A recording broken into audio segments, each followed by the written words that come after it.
கரூர் கூட்ட நெரிசல் வழக்கு இன்னைக்கு இந்த சுப்ரீம் கோர்ட்ல விசாரணைக்கு வந்திருக்கு. தமிழ்நாடு காவல்துறையினர் இதில் சம்பந்தப்பட்டிருப்பதால அவங்களுடைய தவறால சம்பந்தப்பட்டிருக்கிறத விட அவங்களுடைய தவறான அணுகுமுறை காரணமாக போதுமான பாதுகாப்பு ஏற்பாடை செய்ய தவறியதால் தான் இந்த துயரம் நிகழ்ந்தது. நாங்கள் ஸ்ட்ராங்காக ஃபீல் பண்ணுறோம்.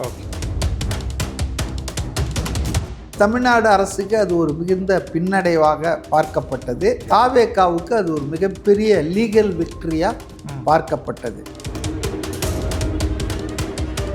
அடிஷ்னல் டிஜிபி டேவிட்சன் தேவசகாயமும் சீனியர் ஐஏஎஸ் ஆஃபீஸர் செக்ரட்டரி லெவலில் இருக்கிறவங்க அமுதா அவங்களும் ஒரு ப்ரெஸ் கான்ஃபரன்ஸை நடத்தி கவர்மெண்ட் சைடில் எந்த தப்பும் இல்லை, போலீஸ் தரப்பில் எந்த தப்பும் இல்லை, தாவேகா தப்பு தான் பண்ணதால் தான் இதை நடந்ததுன்னு சொல்லியே தவிர எங்ககிட்ட எந்த தப்பும் இல்லை, எங்கள் தரப்பில் நாங்கள் கரெக்டாக இருந்துக்கிட்டோம்னு சொன்னாங்க. திரு விஜய் அவர்கள் தான் கொலையாளின் போஸ்டரே ஒட்டினாங்க. மறுநாள் காலையில் கரூரில் ஒட்டினது பூரா திமுக காரங்கன்னு அதுவும் வெளியே வந்தது. 41 உயிர்கள், மனித உயிர்கள், அதில் 15 பேர் தலித்துகள், தாழ்த்தப்பட்ட மக்கள். கலவரம் வரப்போகுதுன்னு தெரிஞ்சு தான் ஆம்புலன்ஸுகள்லாம் பல மாவட்டங்களில் வர வச்சு ஏன் நிறுத்தி வச்சுருந்தாங்க. இப்படி பல விஷயங்கள் இன்றைக்கி விசாரணையில் வெளிவருது. எனக்கு என்னவோ இதில் இடியாப்ப சிக்கலில் ஆளுங்கட்சி காவல்துறை எல்லாம் மாட்டுவாங்கன்னு தான் நான் நம்புகிறேன். 2026 சட்டமன்ற தேர்தலுக்கு முன்னால் இது வந்ததுன்னா அதனுடைய இம்பேக்ட், அதனுடைய அதிர்வுகள் ஆளுங்கட்சிக்கு மிகப்பெரிய அளவு சேதாரத்தை ஏற்படுத்தும்.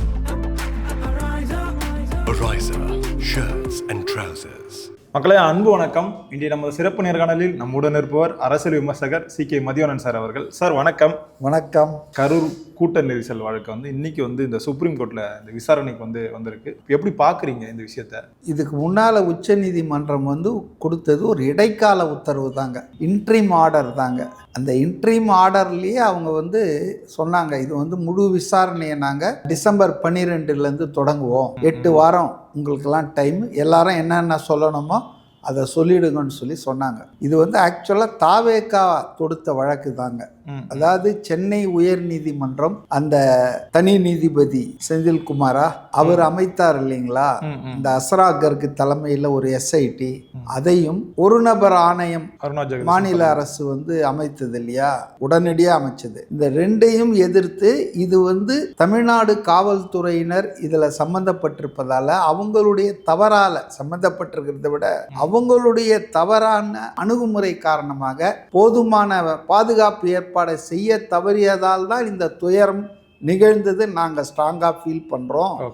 ஆகவே அதே போலீஸ் இதை விசாரணை செய்வது, தமிழ்நாடு போலீஸே விசாரணை செய்வது என்பது சரியாக இருக்காது, எங்களுக்கு நியாயம் கிடைக்காது, நடுநிலையான விசாரணையே அது இருக்காது அப்படின்னு சொல்லி தான் ஆதவ் அர்ஜுனா டெல்லியில் போய் உட்காந்து அதை உச்ச நீதிமன்றத்தில் அவர் ஃபைல் பண்ணார். அவர் மட்டும் இல்லாமல் ஒரு 4-5 பேர் எக்ஸ்ட்ரா ஆட்களும் அவங்களும் கேட்டாங்க. அப்போ அதில் பார்த்தீங்கன்னு சொன்னால் தாவேகாவுடைய பிரேயர் மட்டும் என்னன்னா, அதாவது உச்ச நீதிமன்றத்தின் ஓய்வு பெற்ற நீதிபதி தலைமையில் ஒரு விசாரணை அமைக்கணும், பண்ணணும் அப்படின்னு சொல்லி அவங்க கேட்டாங்க. ஆனால் மற்ற 3-4 பேர் இண்டிவிஜுவலாக போனாங்க இல்லையா, அவங்கெல்லாம் கேட்டதுன்னா CBI விசாரணை வேணும், இதுதான் அவங்க கேட்டது. ஸோ அந்த அடிப்படையில் ஒரு பாதிக்கப்பட்டவருடைய கொல்லப்பட்ட குழந்தையுடைய அப்பா கூட அதில் ஒரு ஆள் நினைக்கிறேன் அந்த பார்ட்டியில். அப்போ ஒரு 4-5 பெட்டிஷனை கிளப் பண்ணி தான் அவங்க விசாரித்தாங்க. அது உச்சநீதிமன்றம் விசாரிக்கும்போது அவங்களுக்கு இனிஷியல் ஆர்டர்னு ஒன்று கொடுத்தாங்க. ஏன்னா 2 விசாரணை நடந்துட்டு இருக்குது, இவங்க அதை எதிர்க்கிறாங்க. அப்போ அதுக்கு ஏதாவது இடைக்கால தீர்ப்பு கொடுத்து அதுக்கு முடிக்கலைன்னா அப்புறம் கோர்ட்டில் கேஸ் நடக்கும் வருஷ கணக்கில், அப்போ அது அர்த்தமே இல்லாமல் போயிடும்ல. அதனால ஒரு இன்ட்ரீம் ஆர்டர் கொடுத்தாங்க. அந்த ஆர்டர் தான் இம்மீடியட்டாக நிறுத்துங்க, அதாவது தனிநபர் அந்த ஜஸ்டிஸ் அருணா ஜெகதீசன் தலைமையில் ஒரு நபர் ஆணையம் அந்த விசாரணையை நிறுத்துங்க. அதே போல் அஸ்ராகருக்கு அந்த SIT ஸ்பெஷல் இன்வெஸ்டிகேஷன் டீம், நம்ம தனி நீதிபதி சென்னை உயர் நீதிமன்றத்தின் சென்னை அமர்வு, அதை நிறுத்துங்க அப்படின்னு சொல்லிட்டு நாங்கள் ஒரு டீம் அமைக்கிறோம். அதாவது நாங்கள் இல்லை, CBI விசாரிக்கிட்டோம், கேஸெல்லாம் இது வரைக்கும் விசாரிச்சது அப்படியே டிரான்ஸ்ஃபர் பண்ணி கொடுத்துருங்க, என்னென்ன விசாரிச்சிங்களோ அந்த SIT கொடுத்துருங்க, அவங்க விசாரிக்கட்டும் நாளையிலிருந்து. அதே போல் சிபிஐ ஒழுங்காக விசாரிக்கிறதா கண்காணிக்க கோர்ட் வந்து ஒரு ரிட்டையர்டு சுப்ரீம் கோர்ட் ஜட்ஜி ரஸ்தோகி தலைமையில் நாங்கள் ஒரு டீம் 3 மெம்பர் டீம் போடுறோம். அதில் 2 பேர் ஐபிஎஸ் ஆஃபீஸராக இருப்பாங்க. அவங்க 2 பேர் தமிழ்நாடு கேடராக இருந்தாக்கலாம், ஆனால் தமிழ்நாட்டில் பிறந்தவங்களா இருக்கக்கூடாது. இப்படி ரொம்ப நுணுக்கமாக தான் அதை கொடுத்துட்டு அடுத்த இயரிங் வந்துட்டு டிசம்பர் 12 நாங்கள் அநேகமாக 8 வாரம் டைம் கொடுத்தாங்க, 2 மாதம் கேப் கொடுத்தாங்க. அப்போ வந்து தமிழ்நாடு அரசுக்கு அது ஒரு மிகுந்த பின்னடைவாக பார்க்கப்பட்டது. தாவேகாவுக்கு அது ஒரு மிகப்பெரிய லீகல் விக்டரியாக பார்க்கப்பட்டது. இப்போ நான் பழைய விஷயந்தான், ஆனாலும் கொஞ்சம் ரெஃப்ரெஷ் பண்ணுறதுக்காக சில விஷயத்தை சொல்லணும்னு நினைக்கிறேன். ஏன் உச்ச நீதிமன்றம் வந்து ஒரு நீதிமன்றம் கீழ் நீதிமன்றம் அது ஆர்டர் பண்ண ஒரு உத்தரவை வந்துட்டு அந்த எஸ்ஐடியை நிறுத்த சொல்லிடுச்சு? ஏன் வந்து ஒரு நபர் ஆணையம் தமிழ்நாடு கவர்மெண்ட் ஸ்விஃப்டாக உடனடியாக அந்த கரூர் சம்பவம் செப்டம்பர் 27 நடந்தது, 1 மணி நேரத்தில் சீஃப் மினிஸ்டர் வந்து அதை அப்பாயின்ட் பண்ணிட்டார். இதெல்லாம் ஏன் நிறுத்தினாங்க? அதுக்கு ஏதாவது ஒரு வேலிட் ரீசன் சொல்லியிருக்கணும்ல அப்படின்னு அந்த ஜட்ஜ்மெண்ட்டில் அது இருக்குதுங்க. அதாவது என்னன்னா, கவர்மெண்ட்டு ஒரு ஆணையம் போட்டீங்க, வித்தவுட் எனி டிலே இம்மிடியேட்டாக போட்டீங்க. அந்த அம்மாவும் அங்கே போய் விசாரணையை மறுநாள்லேருந்தே தொடங்க ஆரம்பிச்சிட்டாங்க. அதே போல் சென்னை உயர்நீதிமன்றம் ஒரு எஸ்ஐடியை ஃபார்ம் பண்ணிச்சு. முதல்ல அந்த அம்மாவுக்கு இப்படி ஒரு நபர் ஆணையத்தை ஒரு அரசாங்கம் போட்ட பிறகு அரசாங்க உயர் அதிகாரிகள் 2 பேர், அதாவது அடிஷ்னல் டிஜிபி டேவிட்சன் தேவசகாயமும் சீனியர் ஐஏஎஸ் ஆஃபீஸர் செக்ரட்டரி லெவலில் இருக்கிறவங்க அமுதா அவங்களும் ஒரு ப்ரெஸ் கான்ஃபரன்ஸை நடத்தி கவர்மெண்ட் சைடில் எந்த தப்பும் இல்லை, போலீஸ் தரப்புல எந்த தப்பும் இல்லை, அதாவது அவங்க என்ன சொல்லனா தாவேகா தப்பு தான் பண்ணதால தான் இதை நடந்ததுன்னு சொல்லியே தவிர எங்ககிட்ட எந்த தப்பும் இல்லை, எங்கள் தரப்பில் நாங்கள் கரெக்டாக இருந்துக்கிட்டோன்னு சொன்னாங்க. இது வந்து உச்சநீதிமன்றம் ரசிக்கலை. இந்த துயர சம்பவம் சம்பந்தமாக கரூரில் யார் விசாரிக்கிறார்? ஒரு டிஎஸ்பியோ அந்த லெவலில் இருக்கிறவர் தான் விசாரிக்கிறாரு. ஆனால் உயர் போலீஸ் அதிகாரியான ஏடிஜிபி உட்காந்து இந்த ப்ரெஸ் கான்ஃபரன்ஸில் இங்கே போலீஸ் கரெக்டாக தான் இருந்தது, நாங்கள் 507 பேர் அனுப்பிச்சோம், police never did any wrong, எங்கள் பக்கம் எந்த தப்பும் இல்லைன்னு ஒரு ஐஏஎஸ் ஆஃபீஸர் வந்து கவர்மெண்ட் சைடில் எல்லா நியாயமும் நடந்ததுன்னு சொன்னது இருக்குது பாருங்கள். அது தேவையில்லாதது. எதுக்காக இவங்க வந்து ஒரு விசாரணை நடந்துட்டு இருக்கும்போது அதை இன்ஃப்ளூயன்ஸ் பண்ணுற முயற்சி தான் இது. அப்போ இந்த தாவேகா மற்றவர்களுடைய அந்த பிரேயர் இருக்கு பாருங்க, நடுநிலையாக விசாரணை நடக்காது, இது போலீஸ் தவறு இழைத்திருக்குது, அதுவே வந்து அந்த விசாரணை நடத்தினா எங்களுக்கு நீதி கிடைக்காது, நியாயம் கிடைக்காதுன்னு சொன்னாங்களே, அதில் வந்து கோர்ட்டு கன்வின்ஸ் ஆயிடுச்சு. ஒன்று.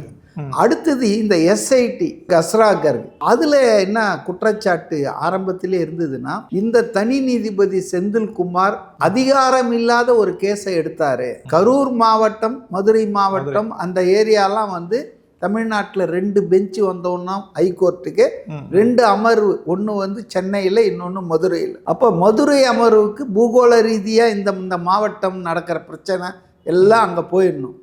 இல்லைன்னா யார் வேணாலும் எங்கே வேணாலும் வரலாமா? ஒரு 2ஆக பிரிச்சுட்டாங்க. அப்போ மதுரை அதை ஒட்டி இருக்கக்கூடிய இது அந்த பகுதி இதெல்லாம் இங்கே வரணும் போது கரூர் மாவட்டம் ஆக்சுவலாக மதுரை அமர்வில் தான் விசாரிக்கணும். ஆல்ரெடி விசாரிச்சிட்டு இருக்காங்க. அங்கே 2 நீதிபதி கொண்ட ஒரு பெஞ்சு வந்து அதை விசாரிச்சிட்டு இருக்கு. அது விசாரிச்சிட்டு இருக்கும்போது அதே நிகழ்வு சம்பந்தமாக இங்கே சென்னையில் ஒரு ஆள் கொடுக்குறாரு. அதை ஏற்றுக்கொண்டதே தப்பு இந்த தனி நீதிபதி. ஏன்னா ஒரு சம்பந்தப்பட்ட ஒரு வழக்கு 2 நீதிபதியால் ஏற்கனவே விசாரணைக்கு எடுத்துக்கொள்ளப்பட்டு விசாரணை நடத்தப்படும் போது ஒரு தனி நீதிபதி தன்னுடைய எல்லைக்கு வராத, தன் அதிகார வரம்புக்கு உட்படாத ஒரு கேஸை அவர் எடுத்தார். அதுலேயும் என்ன தப்பு பண்ணாருன்னா, அது வந்து போடப்பட்ட கேஸ் என்ன ஒரு மாய்மாலம் பண்ணாங்கன்னா, கரூர்னு சொல்லி போட்டால் எடுத்த எடுப்புலேயே அது அங்கே போனோம் இங்கே ஏன் வந்ததுன்னு சொல்லிடுவாங்கன்னு எஸ்ஓபி ஸ்பெஷல் ஆப்ரேட்டிவ் ப்ரோட்டோகால்ஸ் இந்த ரோட் ஷோக்கு, ரேலிஸ்க்கு, அப்புறம் எலெக்ஷன் கேம்பெயின், பரப்புரைகள், அரசியல் கட்சி நடத்துக்கலாம் ஒரு நெறிமுறைகள் இந்த துயர சம்பவத்தால் வகுக்கணும் மாநில அரசு அப்படின்னு மாநில அரசுக்கு கோரிக்கை வைக்கிற மாதிரி ஒரு ரிட் மனு கொடுத்தாங்க. இப்போ அந்த ரிட் மனுவை வந்து இவர் வந்து அதை இது பண்ணி இருக்கவே கூடாது. அதை வந்து டிரான்ஸ்ஃபர் பண்ணி அங்கே போ, கரூர் சம்பவம் இது அங்கே போயிடு, அவங்க கிளப் பண்ணி அந்த 2 நீதிபதிகள் முடிப்பாங்கன்னு சொல்லியிருக்கணும். அதை அவர் ஏற்றதே ரொம்ப பெரிய தப்பு. 2வது டெக்னிக்கலாக என்ன சுட்டி காட்டப்பட்டதுன்னா, அந்த மனுதாரர் முதல் நாள் தான் வந்து அரசாங்கத்துக்கு அந்த மனுவை கொடுத்துருக்காரு, ஒரு ரெப்ரசன்டேஷன். ஏன்னா கோர்ட்டில் உடனே நீங்கள் நேராக போய் கதவு தட்ட முடியாதுங்க. ஒரு அரசாங்கத்துக்கிட்ட நீங்கள் ஒரு மனு கொடுத்து அதை அரசாங்கம் பரிசீலித்து அதை வந்து ரிஜெக்ட் பண்ணாதான் நீங்கள் அடுத்தது கோர்ட்டுக்கு போக முடியும். எப்போவுமே ஒரு விஷயத்தில் நேராக போய் இப்போவே நேற்று பார்லிமெண்ட்டில் சொல்கிறார் சட்டத்துறை அமைச்சர், 5 கோடி வழக்குகள் நிலுவையில் இருக்குதான், தேங்கிட்டு இருக்குதான், தீர்வு இல்லாமல், தீர்ப்பு வராமல். அப்போது நீதிமன்றங்களுக்கு ஓவர்லோட் ஆகிடும். அதனால் அவங்க மிகச்சரியாக முதல்ல எக்ஸாஸ்ட் ஆல் யுவர் சேனல். ஒரு அதிகாரி மேலே நீங்கள் தப்புனா மேல் அதிகாரிக்கு ஒரு கம்ப்ளைண்ட் கொடுக்கணும். அந்த கம்ப்ளைண்ட்டை அவர் ஏற்றுட்டு உங்களுக்கு ஏதாவது ஒரு தீர்மானம் உங்களுக்கு விரும்பலைன்னா அப்புறம் நீங்கள் கோர்ட்டுக்கு போகலாம். அப்போது without exhausting the channel of communication நீங்கள் இம்மிடியேட்டாக போய் ஜஸ்ட்டு அப்படியே போனவொன்னு கோர்ட்டுக்கு போய் கதவை தட்ட முடியாது. இதுதான் இதுவரையில் இருக்கிற ஒரு மரபு. அப்போ இதில் பார்த்தீங்கன்னா இந்த ஆள் வந்து 30ஆம் தேதி, உதாரணத்துக்கு தேதி முன்ன பின்னெல்லாம் இருக்கலாம் புரிஞ்சுக்கிறதுக்காக, 30ஆம் தேதி போஸ்ட் பண்ணுறாரு அரசாங்கத்துக்கு அந்த மனுவை. 31ஆம் தேதி கேஸ் இவர் எடுத்துக்கிறாரு. அந்த நேரத்தில் அந்த மனு சம்மந்தப்பட்ட அதிகாரிக்கிட்ட கூட அந்த இதில் கூட டெலிவரி கூட ஆகலை. அப்போது இது ஏதோ உள்நோக்கம் இருக்குது இல்லையா? 2 விஷயம். சுப்ரீம் கோர்ட் அதில் தான் இட் காட் அன்னாய்டு. இன்னைக்கு கூட சொல்லிச்சு. சென்னை ஹைகோர்ட் பதிவாளர் என்ன சொன்னார், அதுக்கு என்ன அவர் பதில் வந்திருக்கிறாரா, அவங்க வந்திருக்காங்களா, அவங்க வக்கீல்லாம் கேட்டாங்க. ஏன்னா சுப்ரீம் கோர்ட்டை பொறுத்தவரையில் அதீதமாக இந்த சென்னை உயர்நீதிமன்ற தனி நீதிபதி தவறு இழைத்திருக்கு. அதனால தான் அந்த கேஸை இம்மிடியேட்டாக அவர்கிட்டருந்து மாற்றுங்கன்ட்டாங்க, வேற நீதிபதிக்கு மாற்றுங்கன்ட்டாங்க. அதுவே வந்து பெரிய அவமானம் ஒரு நீதிபதிக்கு. உச்ச நீதிமன்றம் நான் விசாரிச்சுட்டு இருக்கிறேன், நீ விசாரிச்சது போதும்பா, வேற அமர்வுக்கு போடுங்க, அதாவது 2 ஜட்ஜி இருக்கிற அமர்வுக்கு போடுங்க நாங்கள் பாருங்க. அதுவே இந்த செந்தில்குமாருக்கு வந்து ஒரு அவமானம் தான். அது ஒரு கொட்டு மாதிரி தான். ஸோ அதாவது வந்து ஒரு கோரிக்கை வைக்கிறார் ஒரு பொது அதாவது காமன் மேன். அவர் அந்த அரசாங்கத்துக்கு எஸ்ஓபி பண்ணுங்கன்றாரு.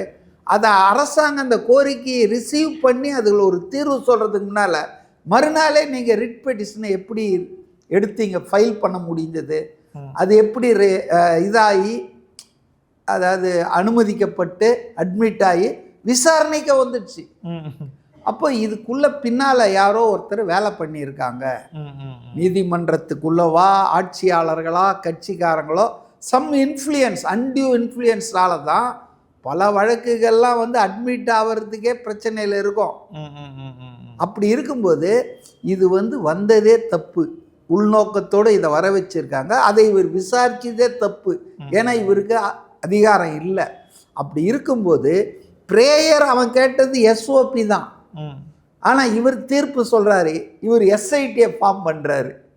புரியுது. அப்போது தவறுக்கு மேல் தவறு இந்த சென்னையில் தனி நீதிபதி பண்ணியிருக்கிறாருன்றத உச்ச நீதிமன்றம் வந்து ரொம்ப சீரியஸாக எடுத்தது. தவறு பண்ணியிருக்குது. இன்னைக்கு கூட சொன்னாங்க, சென்னை உயர் நீதிமன்றம் தவறு நிறைய பண்ணியிருக்குதுன்னு இன்னைக்கு அந்த விசாரணையின் போது ஜட்ஜிங்க அதை கமெண்ட்ஸ் பாஸ் பண்ணாங்க.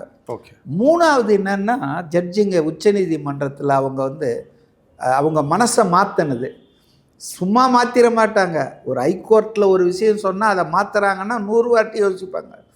இப்போ கரூர் லோக்கல் எம்எல்ஏ செந்தில் பாலாஜி அந்த சம்பவம் வந்தவொன்னே அவர் மேலே நிறையா வதந்திகள் பரவிச்சு. இவர் தான் அது, ஏன்னா எல்லா இடத்துலையும் போகணும், அங்கெல்லாம் எதுவும் நடக்கலை, இங்கே மட்டும் நடந்தது காரணம் இங்கே ஒரு டிஎம்கே ஸ்ட்ராங் மேன்னு ஒரு செய்தி வதந்தி மாதிரி பரவிச்சிங்க.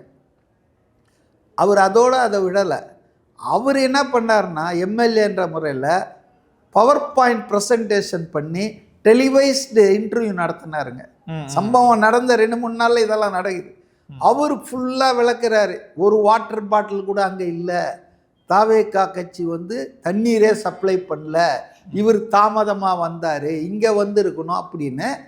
அதாவது வந்துங்க சம்மந்தமே இல்லாமல், எந்த அதிகாரமும் இல்லாமல், அவர் எம்எல்ஏனா இந்த ஒரு நபர் ஆணையம் போட்டிருக்கு, அங்கே போய் அவருக்கு சொல்லாமல் அவர் சொல்ல வேண்டிய விஷயத்த பவர் பாயிண்ட் ப்ரெசன்டேஷன் பண்ணி டெலிவைஸ்டு இன்டர்வியூ கொடுக்குறாருன்னா அப்போ அவர் மேலேயே சந்தேகம் அதிகமாச்சு. இப்போ இதெல்லாம் தான் வந்து உச்ச நீதிமன்ற நீதிபதிகள் அவங்க கவனத்தில் எடுத்து தான், அப்பா நீங்கள் நடத்துறது போதும், நியாயமான நடுநிலையான விசாரணை நடக்காதுன்னு இவங்க சொல்கிறாங்க இல்லையா, அது வந்து எங்களுக்கு நியாயமாக படுது, அதனால் நிறுத்துங்க, சிபிஐ கொடுக்குறோம், சிபிஐ ஒழுங்காக பண்ணுதான்னு ஒரு 3 மெம்பர் டீம் கண்காணிக்கிறதுக்கு ரிட்டையர்டு சுப்ரீம் கோர்ட் ஜட்ஜி தலைமையில் அமைக்கிறோன்னு சொல்லி பண்ணாங்க. இதுதான் நடந்தது. அப்போவே அந்த தீர்ப்பு கொடுக்கும்போதே பெரிய வக்கீலுங்களெல்லாம் வச்சாங்க தமிழ்நாடு அரசில். ஒரு ஆள் 2 ஆள் இல்லை, நிறைய பேர் போனாங்க. அப்போ அவங்க என்ன சொன்னாங்கன்னா, இது போல் இந்த மனுவில் வந்து ஒரு 2-3 பேர் போகஸ், அவங்களுக்கு தெரியாதுன்றாங்க, இந்த இறந்தவனுக்கும் இந்த அப்பாவுக்கும் சம்மந்தம் இல்லை, பிரிஞ்சு வாழுறாங்க, அப்படி இப்படின்னு வேலை வாங்கி தர்றதா கையெழுத்து வாங்கிட்டாங்க, அவங்களுக்கும் இந்த கேஸுக்கும் சம்மந்தம் இல்லைன்றாங்கன்னு. இது எல்லாத்தையும் நீங்கள் 12ஆம் தேதி கொண்டு வாங்க, நாங்கள் ஜட்ஜ்மெண்ட் கொடுத்துருக்கோம். இது இன்ட்ரீம் ஆர்டர் தான். நீங்கள் வந்து அதை வந்து 12ஆம் தேதி ரெகுலர் ஹியரிங்கில் வரும்போது இந்த கம்ப்ளைண்ட் உள்பட போகஸ் கம்ப்ளைண்ட் சுப்ரீம் கோர்ட்டுக்கு வந்தாங்க.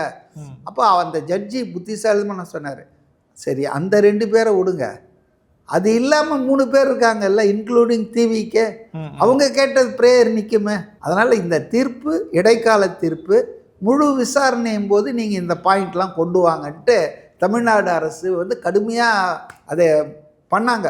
அதை வந்து எப்படியாவது தீர்ப்பு இல்லாமல் தள்ளி வைக்கணும்னு. ஸோ அதில் வந்து உச்ச நீதிமன்றம் ரொம்ப தெளிவாக புத்தி கூர்மையோடு அதை இது பண்ணி போட்டாங்க. இப்போ அதனுடைய ரெகுலர் ஹியரிங் ஸ்டார்ட் ஆகிருக்குங்க. தாவேக்காவும் தன்னுடைய விவரங்களெல்லாம் கொடுக்கணும், அதே போல் அரசாங்கமும் கொடுக்கணும். அப்படி கொடுத்தது தான் பல பேர் தவறாக புரிஞ்சுக்கிட்டு ஏதோ அப்பீல் பண்ணியிருக்குது, தமிழ்நாடு அரசு வந்து மேல்முறையீடு பண்ணியிருக்குதுன்னு தவறாக ரிப்போர்ட் பண்ணாங்க மீடியாவில். மேல்முறையீடுலாம் கிடையாது, இதில் தான் தீர்ப்பே வரலையே, அது இடைக்கால தீர்ப்பு தானே. இனிமேல் தான் விசாரணை நடந்து சிபிஐ அறிக்கை என்ன கொடுக்குது, இப்போவே சொல்கிறாங்க ஒரு 100 பக்கத்துக்கு மேலே சிபிஐ இதுவரையில் என்ன நடந்ததோ அதை வந்து ரஸ்டோகி கிட்ட கொடுத்துருக்கு. ரஸ்டோகி அதை வந்து சுப்ரீம் கோர்ட் ஜட்ஜி கிட்ட கொடுப்பாரு, இதுவரையில் நடந்தது என்ன அப்படின்னு கொடுப்பாரு. ஸோ இதெல்லாம் பார்த்து படித்து இன்னும் கொஞ்ச நாள் ஆகும், 4-5 மாதம் கூட ஆகலாம். அப்போ அந்த விசாரணை வந்து ரொம்பவே தீவிரம் வந்து காட்டிட்டு வரணும்னு வந்து சொல்கிறாங்க சார். இல்லை, அடுத்த விசாரணை ஜனவரிக்கு போட்டிருக்காங்கன்னு நான் நினைக்கிறேன், ஜனவரி மாதத்தில்.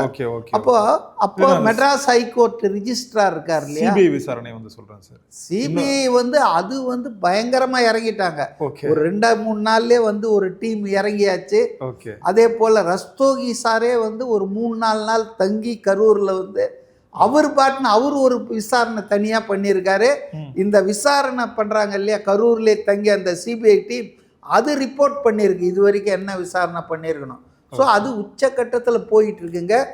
ஈவன் தாவேக ஆட்களெல்லாம் கூட கூப்பிட்டு விசாரிச்சாங்களே, நிர்மல் குமார் அதுக்கு போய் சொல்லிட்டு அவரு, ஆனந்த், ஆதவ் அர்ஜுனா, அந்த மதியழகன், கரூர் மேற்கு ஆர்கனைஸ் த மீட்டிங், இவங்கெல்லாம் பண்ணிட்டு அன்னைக்கு வெளியே வந்து தான் நிர்மல்குமார் ஒரு குண்டை போட்டார், புது குண்டை. என்ன சொன்னார், இது ஒரு சதி செயல், இது வரைக்கும் யாருமே சொல்லலை.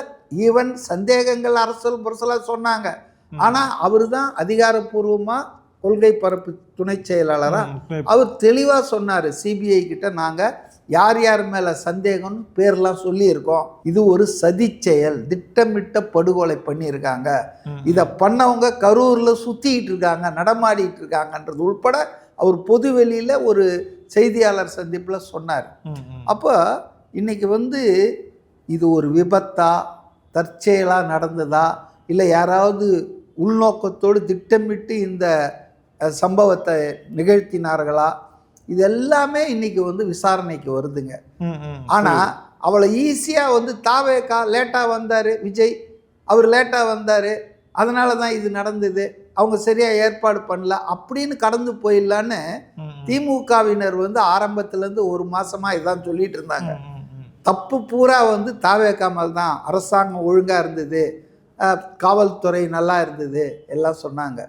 ஆனால் கரூர் வழக்கில் விசாரிக்கும் போது தான் கரூர் அந்த மதுரை கோர்ட்டில் நீங்கள் எப்போ அனுமதிச்சிங்கன்னு ஜட்ஜி கேட்டார். விஜய் தாமதமாக வந்தார்னு சொல்கிறீங்களே, அவருக்கு அனுமதிக்கப்பட்ட நேரம் என்ன, அவருக்கு வந்து செப்டம்பர் 27 மாலை 3 மணியிலிருந்து இரவு 10 மணிக்குள்ள 7 மணி நேரத்தில் அவர் எப்போ வேணாலும் வந்து பேசலாம். நான் அப்போ அவர் வந்தது எப்போ 7:30க்கு வந்துட்டார், அனுமதிக்கப்பட்ட நேரத்தில் வந்துட்டார். பேசி முடிச்சுட்டு எப்போ போயிட்டார்? 8:15 8:30க்கு போயிட்டார். அப்போ அவர் எங்கே லேட்டாக வந்தார்னா இப்போ 12 மணிக்கு வந்திருந்தாலும் போலீஸ் அனுமதிச்சிருக்காது. இதான் உண்மை. அப்போ இந்த கேஸில் பார்த்தீங்கன்னா திட்டமிட்டு தாவேகா கட்சியின் பெயரை கெடுப்பதற்காகவும் திரு விஜய் அவர்கள் தான் வந்து கொலையாளின் போஸ்டரே ஒட்டினாங்க. மறுநாள் காலையில் கரூரில் ஒட்டினது பூரா திமுக காரங்கன்னு அதுவும் வெளியே வந்தது. இப்போ இது வந்துங்க ஒரு சம்பவம், கோர சம்பவம். அரசியல் ஆதாயத்துக்காக மக்கள் வந்து சாகிறத நினச்சி கூட பார்க்க முடியல என்னால். இப்போ இந்த வழக்கு ஒரு சரியான தீர்ப்பு வரணும். அப்போ தான் தமிழ்நாட்டில் இது மாதிரியான அவலங்கள், கேவலங்கள் இனி எந்த அரசியல் கட்சியும் யாரும் நடத்தக்கூடாது. யார் குற்றவாளி? 41 உயிர்கள், மனித உயிர்கள்ங்க. அதில் 15 பேர் தலித்துகள்ங்க, தாழ்த்தப்பட்ட மக்கள், குழந்தைகள், பெண்கள்.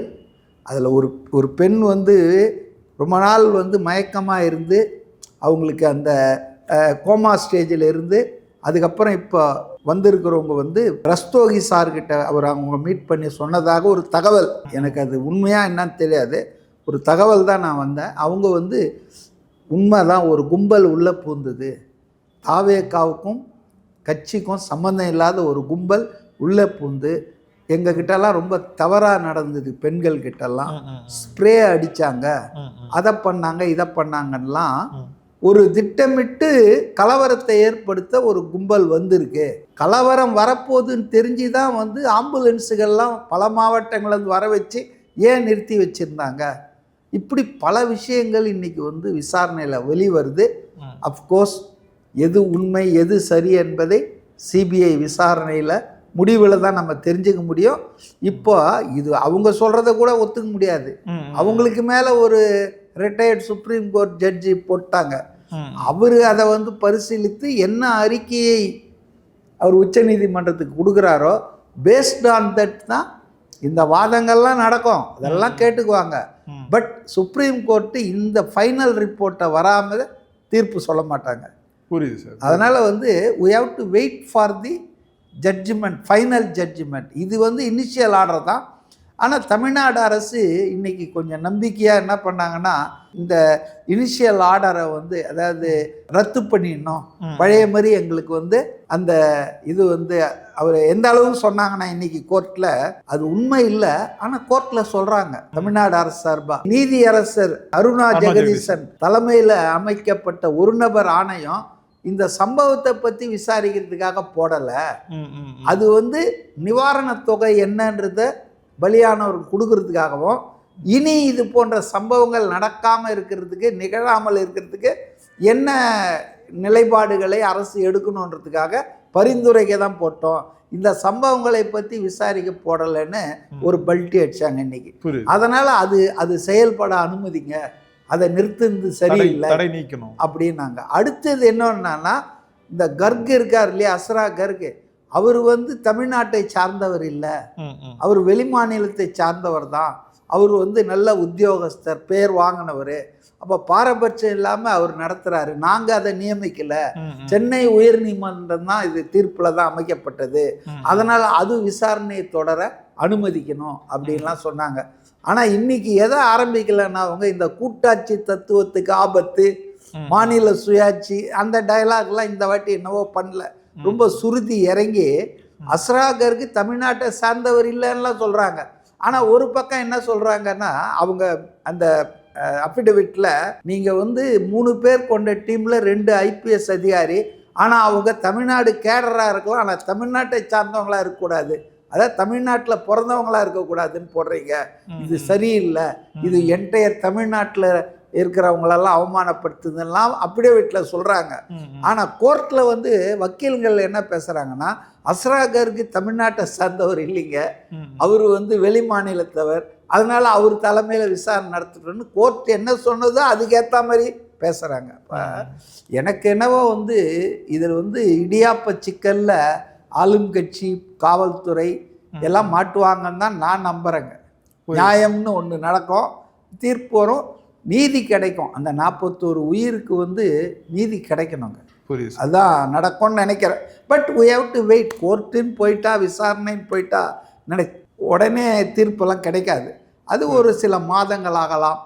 ஆனால் ஒன்று மட்டும், இது என்ன தீர்ப்பு வந்தாலும் 2026 சட்டமன்ற தேர்தலுக்கு முன்னால் இது வந்ததுன்னா அதனுடைய இம்பேக்ட், அதனுடைய அதிர்வுகள் ஆளும் கட்சிக்கு மிகப்பெரிய அளவு சேதாரத்தை ஏற்படுத்தும். ராஜீவ் காந்தி கொலை நடந்தப்போ அதுக்கு முன்னால் இருந்த நிலைமை வேற. அந்த கொலைக்கு பிறகு எலெக்ஷன் தள்ளி வச்சுட்டு அப்புறம் நடத்தினாங்களே, திமுக எப்படி சேதாரத்தை சந்தித்ததோ, படுதோல்வியை எதிர்கொண்டதோ, அதே மாதிரி தேர்தலுக்கு முன்னால் இந்த அறிக்கை வந்து சுப்ரீம் கோர்ட் தீர்ப்பு வந்ததுன்னு சொன்னால் அது ஆளுங்கட்சிக்கு மிகப்பெரிய அரசியல் சேதாரத்தை ஏற்படுத்தும். அதனால் நான் நம்புகிறேன், இந்த தீர்ப்பு வராமல் இருக்கிறது எவ்வளோ ஒன்றா மேலே இழுத்துன்னு போனாலும் அதையும் நம்ம எதிர்பார்க்க தான் ஆகணும். வாய்தா போட்டு இல்லை இவர் பதிவாளர் இன்றைக்கே வரல, உயர்நீதிமன்றத்தின் சார்பாக வக்கீலுங்களும் வரல, இப்போ அவங்களுக்கும் நோட்டீஸ் அனுப்பிச்சிருக்காங்க அடுத்த இயரிங்க்கு வரணும்னு. ஸோ அது மாதிரி போகலாம். பட் ஆனால் நீதி வந்து நிலைநாட்டப்பட வேண்டும். அதில் நான் உறுதியாக இருக்கேன். பொறுத்திருந்து பார்ப்போம் சார் என்ன நடக்குதுன்ட்டு. ரொம்ப நன்றிகள் சார் எங்களோட நேரம் பகிர்ந்தமைக்கு. நன்றி sir. Ariza, shirts and trousers.